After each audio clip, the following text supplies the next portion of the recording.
Hello guys, आज हम argument writing का एक और टॉपिक देखेंगे। इन लास्ट वीडियो हमने फार्म लोन वेविंग पर आर्गुमेंट राइटिंग की थी। ये टॉपिक इम्पोर्टेंट इसलिए क्योंकि रिसेंटली जो झारखंड गवर्नमेंट है उन्होंने एक बिल पास किया था जिसमें प्राइवेट या लोकल यूथ को रिजर्वेशन दिया था प्राइवेट सेक्टर में। So now the Jharkhand has become the third state after Andhra Pradesh and the Haryana who start such kind of initiative of giving the reservation. So ये न्यूज़ में था और ये क्वेश्चन एग्ज़ाम में आ सकता है। सो इंट्रोडक्शन आपको इस टॉपिक में करनी है। सबसे पहले इंट्रोडक्शन आपको लिखना है। सो ये आप याद रखिएगा कि जब भी कोई टॉपिक अगर करंट अफेयर से पूछा जाता है सो उसका कुछ रिलेवेंस होता है, ठीक है। सो वहाँ जो क्वेश्चन है, वो जो इश्यूज़ है, उसका फैक्चुअल ही आपको डाटा इंट्रोडक्शन में लिखना है। आप यही कोशिश करना है। आपको ये नहीं कि रिजर्वेशन की आप डेफिनेशन स्टार्ट कर दो। ये इससे अच्छा है कि आप जो इश्यूज़ है वो आपको हाईलाइट करना है इंट्रोडक्शन में। जैसे कि झारखंड गवर्नमेंट ने जो बिल लेकर आई है आपको उसके बारे में बताना है और वह तीसरी स्टेट बन गई है, तो इससे एक स्टेट डिबेट स्टार्ट हो गई है। तो यही आपको इंट्रोडक्शन में लिखना है, ठीक है।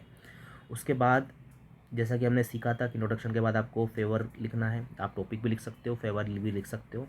Yes, reservation in the private sectors have some benefits in this following, ठीक है। ऐसे आप इस तरह से लिख सकते हो, या फिर डायरेक्ट फेवर भी लिख सकते हो।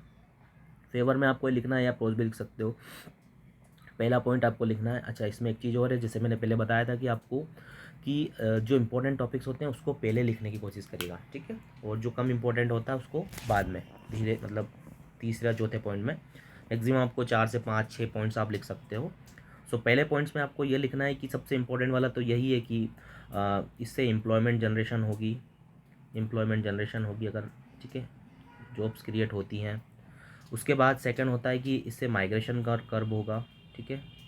माइग्रेशन की प्रॉब्लम ये सॉल्व करेगा। तीसरा पॉइंट आप लिख सकते हो इसमें जो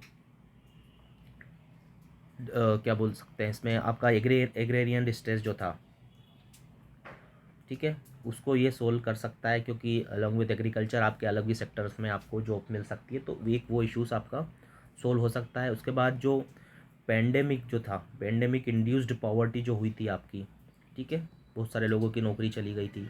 सो बहुत सारे इश्यूज़ हुए थे कोरोना के टाइम पे, तो वो एक सॉल्यूशन इससे आ सकता है। उसके बाद जो इनक्वालिटीज़ और वी कैन से जो डिस्पैरिटीज़ है, ये डिस्पैरिटीज़ को कम कर सकता है, जो कि हमारे समाज जो सोसाइटी में है। लोकल्स की बात करें, जैसे कि आपके माइनॉरिटीज़ हो सकते हैं, माइनॉरिटीज़ हो गए, शेड्यूल कास्ट, शेड्यूल ट्राइब्स, जो भी आपके वुमेंस हो गई। सो आपकी डिस्पैरिटीज़ को ये कम कर सकता है रिजर्वेशन, अगर आप प्राइवेट सेक्टर में दिए देते हैं तो, ठीक है। सो ये कुछ 5 से 6 पॉइंट्स हैं which you can use in favour, ठीक है। उसके बाद हम बात करें अगेंस्ट की। सो अगेंस्ट में आपको सिमिलर जो भी टॉपिक आपको इसमें अगेंस्ट लगता है वो आपको इसमें लिखना है। सबसे पहले तो आप यही लिखिएगा कि ये अगेंस्ट है कॉन्स्टिट्यूशंस आइडियल्स के। कैसे कि जो आर्टिकल्स आपके हैं, article 14 right to equality, right to, और you can not discriminate on basis of place of birth, that is mention in the article 15 and the article 16 also, और article 19 even you can say this article. So इसके against ये against है constitutional ideals के। तो पहला तो आप ये टॉपिक लिख सकते हैं। दूसरा, आपने सन्स ऑफ सोइल्स थ्योरी देखा होगा, सन्स ऑफ सोइल सिंड्रोम का नाम सुना होगा, जिससे क्या होता है कि जो रीजनलिज्म की बात है वो प्रमोट होती है। रीजनलिज्म, जो नेगेटिव रीजनलिज्म है, इसके भी दोनों फैक्टर्स होते हैं। रीजनलिज्म का पॉजिटिव वे भी होता है, नेगेटिव भी होता है, तो इससे नेगेटिव हम के टर्म्स में हम देख रहे हैं, ठीक है। So this is also one of the major cons of this particular topic issues, okay. उसके बाद हम ये लिख सकते हैं कि because of reservation the private sector there might be chances that there is reduction in the corporate investment, ठीक है। सो एक कॉरपोरेट इन्वेस्टमेंट भी कम हो सकता है, कि ऑब्वियस बात है अगर लेबर उनको अच्छी स्किल्ड नहीं मिल पाएगी, अगर आप लोकल यूथ को ही लेंगे तो वो कॉरपोरेट इन्वेस्टमेंट ऑब्वियसली कम होना है। साथ साथ एफडीआई भी आपकी कम होगी, क्योंकि एफडीआई तो वहीं पर ही, जहाँ पर ease of doing business easy होगा वहीं पर वो करेंगे, ठीक है। सो ये भी एक मेजर चैलेंज रहेगा। इसके साथ साथ एक आप ये टॉप पॉइंट भी लिख सकते हो कि ये अगेंस्ट रिजर्वेशन सीलिंग, जो रिजर्वेशन, जो इंदिरा साहनी का जो केस है उसमें आपकी 50% से ज़्यादा आपका रिजर्वेशन नहीं हो सकता। सो ये काफ़ी डिबेट में चल रहा है, काफ़ी स्टेट्स ने 50% के जो जो टारगेट उसको ब्रीच किया है। सो ये भी एक इशू हो सकता है और आपको इसमें अगेंस्ट में लिखना है कि 50% से ज़्यादा आप नहीं दे सकते हो, ठीक है, according to Devendra Sahni judgment. उसके बाद आप इसमें ये लिख सकते हो कि इफ़िशेंसी भी कम हो जाएगी आपकी, मतलब जो भी आपकी इंडस्ट्रीज़ है उनकी इफ़िशेंसी ऑब्वियस बात है कम हो जानी है, क्योंकि फ्यूचर अगर आप यूथ को, स्किल यूथ को, बाहर से जो टैलेंटेड यूथ है उनको नहीं रिक्रूट करेंगे, सो इंडस्ट्रीज़ में in future terms it affects the efficiency. Okay, so ये भी एक मेज़र आप इसमें लिख सकते हो।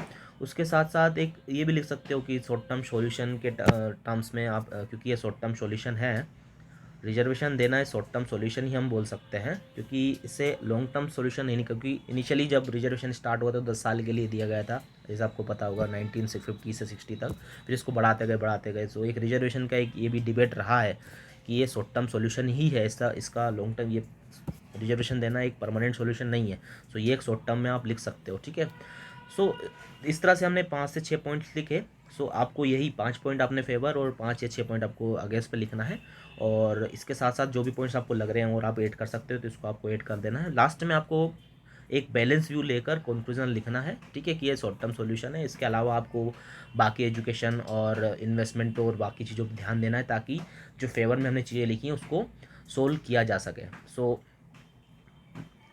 आज हमने ये टॉपिक देख लिया है।